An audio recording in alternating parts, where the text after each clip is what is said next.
Capítulo 31. Parede de escudos! Parede de escudos! Berrou a capitã Bradamante para os homens que a obedeciam como fanáticos. Os homens começaram a se posicionar e ouviu-se o estalar de escudos se tocando e se encaixando em posição de guerra. O coronel Athos Baxter não questionou as ordens, mas também não se submeteu a elas, afastando-se da tropa com seu corcel para observar o combate que se daria ao longe. Na prática, aquela atitude seria encarada como covardia. Na teoria, Athos justificaria a atitude com a afirmativa de que um corcel não poderia se submeter à autoridade de uma capitã, comandando uma tropa em rebeldia. Aquele momento estava particularmente incômodo para as paredes formadas porque o vento, o mesmo que havia criado aquela fascinante geografia através de sua erosão eólica, soprava e soprava forte. Nuvens de terra e poeira se erguiam e às vezes cegavam os homens. Outras cortavam a pele em regiões desprotegidas, outras enchiam de terra vestimentas através de pequenas brechas, que começavam a pinicar em guerreiros que não podiam se dar ao luxo de mexer-se demais. Até ali, ainda não havia um estado de encontro a uma das ventanias grandes, que faziam fama naquela região. Mas se as pequenas ventanias já estavam sendo adversários naturais o suficiente para Arzalon, também estavam sendo para seus inimigos. Do lado de Brodinag, gigantes se posicionaram em formação de avanço. Na realidade, não havia exatamente a mesma formação de guerra como se conhece como paredes de escudos por exércitos humanos, no estilo gigante de guerrear. Gigantes não eram tão organizados, militarmente dizendo, nem extremamente pacientes a tal ponto. De fato, tratava-se de um povo nada acostumado a esperar que inimigos avançassem sobre eles, ou viesse a chocar escudos contra seus escudos, que seriam de tamanhos e proporções bem variáveis, e nada justas. Mas sim, eles próprios romperam formações através de força bruta e destruição constante. Ainda não havia feito isso com as formações humanas apenas porque uma fêmea havia arrancado a cabeça de seu principal guerreiro na frente dos dois exércitos. Ainda assim, não era exatamente isso que trazia o temor daquelas criaturas, a ponto de seus corações vacilarem um pouco antes do avanço. O que trazia o temor era o fato de terem visto uma humana se utilizar da magia antiga, e mais, magia antiga de guerra. Havia poucas coisas capazes de assustar o povo gigante. Aquilo era uma delas. Do lado de Arzalon, Capitã Bradamante sabia que, temerosos ou não, se aquele exército gigante resolvesse avançar sobre sua parede de escudos, haveria muito pouco a ser feito além de rezar pela boa entrada das almas humanas em Mantaquim. No período em que enfrentou Polifemo e em que ambos os exércitos ficaram frente a frente esperando o próximo passo do inimigo, reforços haviam chegado e se unido à formação. De início havia do lado humano 3.500 lanceiros.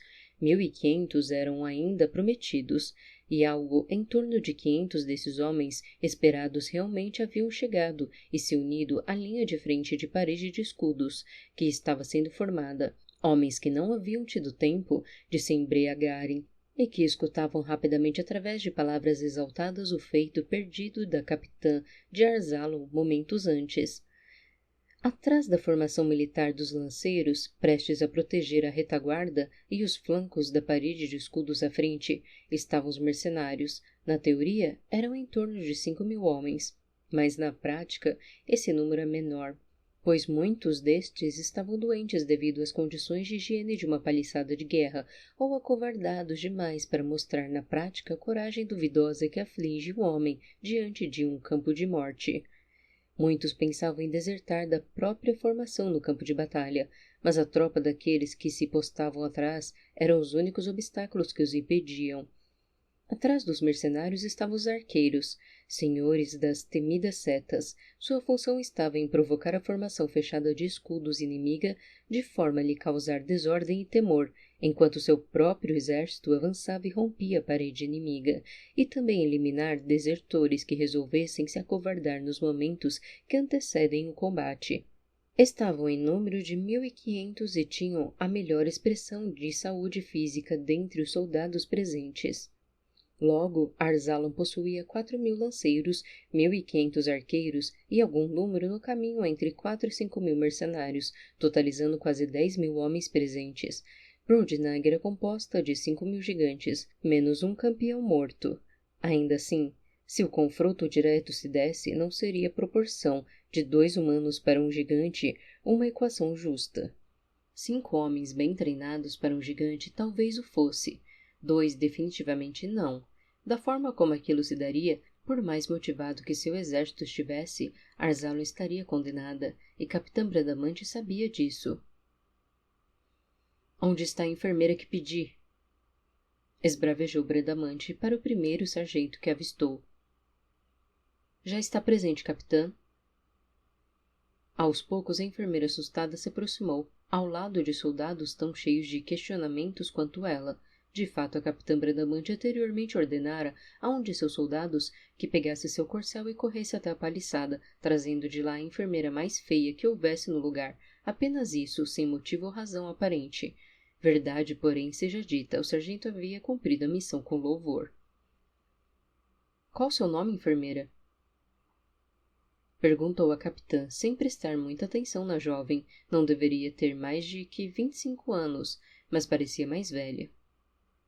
É Clarabella, senhora, disse a mulher, com um suspiro de quem espera ouvir as risadas que acompanham a graça da pronúncia. Naquele momento, porém, tão perto da morte, Capitã Bradamante não conseguia ver graça nenhuma na vida. Você tem algum apelido, Clarabella? A mulher vacilou, mas disse diante da seriedade com que sua capitã lhe falava. As outras enfermeiras me chamam de Pata, senhora. Dizem que pareço uma. Era uma jovem de aparência pouco agradável, com o nariz que se estendia em ângulos confusos e lábios que formavam um bico na projeção dos beiços. O cabelo era da cor de palha, desgrenhado e preso por grampos, e havia manchas na pele e de suor ao redor das axilas e outros pontos constrangedores da roupa. O cheiro que exalava dela era ruim, mas nesse ponto nada diferente do que o cheiro que todo homem tem em uma zona de guerra. Pata, disse a capitã, com a falta de paciência que um ser humano com problemas de verdade tem diante de tolices das quais poderia até achar graça se sua vida fosse mais confortável. Na verdade, me chamo de Pata Feia, senhora. Bradamante concordou com a cabeça, como se ambas estivessem falando de algo extremamente importante. Na verdade, a atenção da campeã estava na formação gigante, prestes a avançar sobre o exército humano, assim que seu temor por uma possível magia antiga da guerreira humana se dissipasse. Escuta, Clarabella. E então ela se virou para a enfermeira, tocou em seus ombros e olhou no fundo dos olhos dela, como se ambas fossem amigas em um mundo justo e bom. O que vou pedir que você faça não será algo simples, mas será imprescindível para que todos aqui, ou ao menos a maior parte daqui, possa retornar para casa. Você me compreende? A enfermeira aqueceu, embora não compreendesse. Diga a um animal que goste. Mais uma vez a mulher vacilou e então disse. Gosto de cisnes, capitã. Cisnes. A capitã passou o braço ao redor do ombro da enfermeira e a afastou do olhar curioso dos outros sargentos e homens presentes. Caminhou com ela na direção do exército do inimigo formado e apontou para a formação inimiga ao fundo. A visão encheu de terror o coração da jovem rapariga. O que acha daquele exército? Assustador, senhora.